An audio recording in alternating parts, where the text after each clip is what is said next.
Dustin Johnson faced long odds all day against Jordan Spieth until the longest drive led to an unlike playoff victory Sunday in the Northern Trust. Johnson rallied from a 5-shot deficit on the front nine and on the final hole in regulation, after one of the most powerful players in golf chose to lay up from the rough. His 18-foot par putt swirled around the cup and fell in the backside for a 4-under 66 to force a sudden death playoff. Returning to the 18th hole, Johnson felt the wind switch and took on the lake with a 341-yard tee shot, the longest of the week on that hole, that left him a lob wedge that he hit to 4 feet. Spieth, who already made his share of big putts along the back nine at Glen Oaks, hit 7-iron to the back collar and missed his 25-foot birdie putt. Johnson rolled in his short birdie putt for his 4th victory of the year. Spieth, who closed with a 69, lost for the first time in 6 tries when leading by at least 2 shots. There wasn't much he could do except take back that tee shot into the water on the par 3 6th hole after building a 5-shot lead. Johnson played bogey-free in the final round, and played his final 29 holes at par or better. "I didn't lose the tournament," Spieth said, "he won it." The opening FedEx Cup playoff event featured 2 of the biggest names in golf who put on an amazing show on Long Island. "I thought that was a fun show," Spieth said. "I was hoping it wasn't going to be that much fun." Johnson made up a 5-shot deficit in 5 holes, and they battled along the back nine with big shots and big moments. They were tied on the par 3 17th when both hit into a bunker, and Johnson blasted out to 4 feet with an easier shot and angle to the hole. Spieth had 18 feet for par and knocked it in, like he always seems to do. On the closing hole, Johnson showed the kind of golf IQ that belies his simple outlook on life. After he sliced his drive up the hill and into a nasty lie in the rough, he chose to lay up instead of trying to hammer a shot to an elevated green. But he made it pay off with a par that got him into the playoff after Spieth lagged a 75-foot putt perfectly to get his par.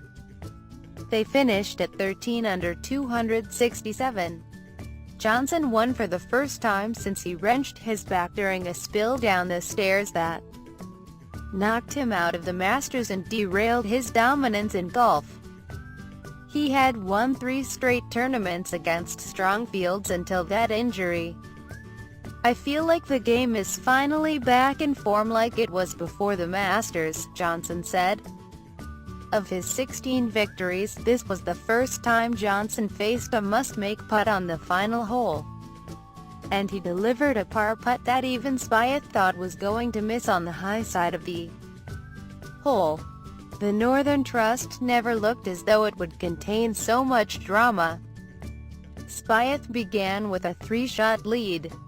He two-putted from a long range for birdie on the par 5 3rd hole when Johnson, from closer range but putting from off the green, took 3 to get down for a par. And then the 5th hole felt like a dagger. Spieth poured in a 30-foot birdie putt, and Johnson missed his birdie from 8 feet. That gave Spieth a 5-shot lead. No one else was closer than 7, and it seemed even larger because Johnson wasn't making any putts.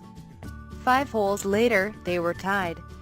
Spieth's tee shot on the next hole banged off the rock wall and into the water on the par 3 6th, and he made double bogey. On the 9th hole, Spieth took 3 putts from just off the left side the green, and Johnson made a 7-foot birdie putt for another 2-shot swing. Johnson began the back nine with an 8-foot birdie, and they were tied. The closest Johnson came to taking the lead was a 15-foot eagle attempt that narrowly missed. Spieth regained the lead with an 8-foot birdie on the 14th, and Johnson tied him again from 18 feet on the next hole. It was great theater, even before a crowd not nearly as large as other courses used in the rotation, and it lasted all the way until the end. No one else really had a chance. Jon Rahm ran off 3 straight birdies early on the back and briefly was 1 shot behind, though he had stronger holes ahead of him and fell back. Jonathan Vegas was within 2 shots after playing the scoring holes. Otherwise, it was a matter of who finished among the top 100 in the FedEx Cup to move on to the TPC Boston next week for the next playoff event. Bubba Watson shot a 70 and tied for 10th to become one of 8 players to qualify for the second playoff event all 11 years of the FedEx Cup. David Blingmerth, who started at no. 103, overcame a 40 on the front 9 for a 73 to tie for 29th and move into the top 100. Harold Varner, 3, not even among the top 125 going into the final regular season event last week, made it to New York and then tied for 20th to crack the top 100. The 3 players who moved into the top 100 were the fewest since 2 advanced in 2007 when the FedEx Cup began.